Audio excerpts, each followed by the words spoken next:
No!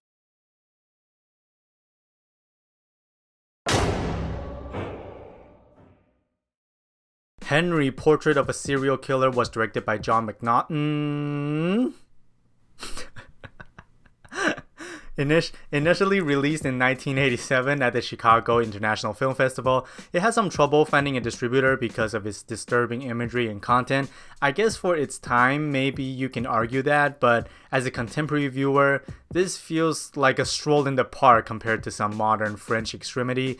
It was not really rated by the MPAA in the beginning because there wasn't a category that holds this type of movies, but after some positive critical attention, it was slanted with a rating of X. Basically NC-17. So what is Henry about? Well, it's pretty self-explanatory, really. It's about a portrait of a serial killer played by Michael Rooker, one of his earliest work, actually his first time feature work according to his IMDb. He is smart about his victims and not creating a pattern that would suggest a serial killer on the loose for the authorities. He lives with his prison buddy Otis, who is a bit iffy mentally and kind of ambiguous with his sexuality and other things.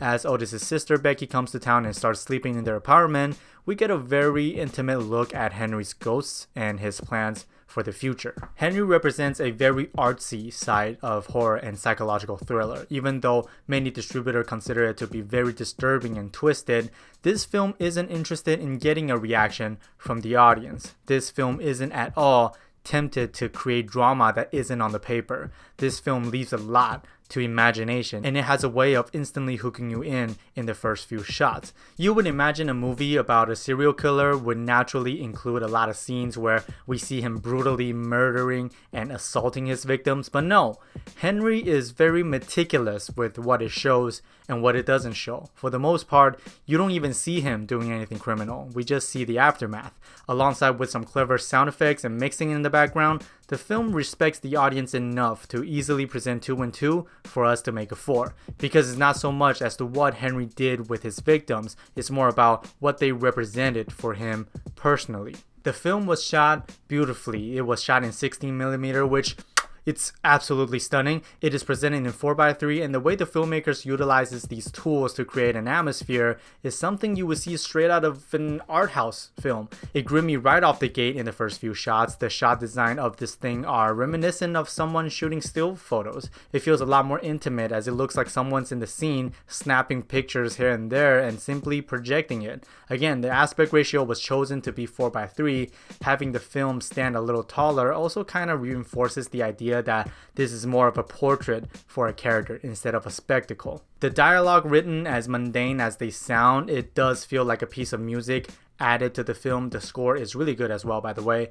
The dialogue is very punchy. There's a lot of bite to it, so there's an element of surprise and fun in the film. So you're not just listening to people talking about nothing and nothing really matters to anyone. There is a huge scene with 2 big monologues that felt a bit much. Sometimes the deliveries can be a little stiff, but I guess it was necessary in a sense. It's just the execution. Watching this film, I also realized that if you want to spit exposition, doing it in a scene with monologue sometimes isn't the way to do it, because as the story progresses, whatever was said in that scene becomes a memory for the audience. Whereas if you infuse the thing you want to say into the film and remind the audience periodically, it becomes a part of the story. It sticks better. By the time Henry got to Midpoint, it did lose me a little bit. Even though it's just a little, it took a turn narratively that I wasn't expecting, but in a way that I feel it's missing a few potential. The ending, while I guess I liked it, it feels that it could have ended 3 minutes earlier. There's one point near the end where we fade to black,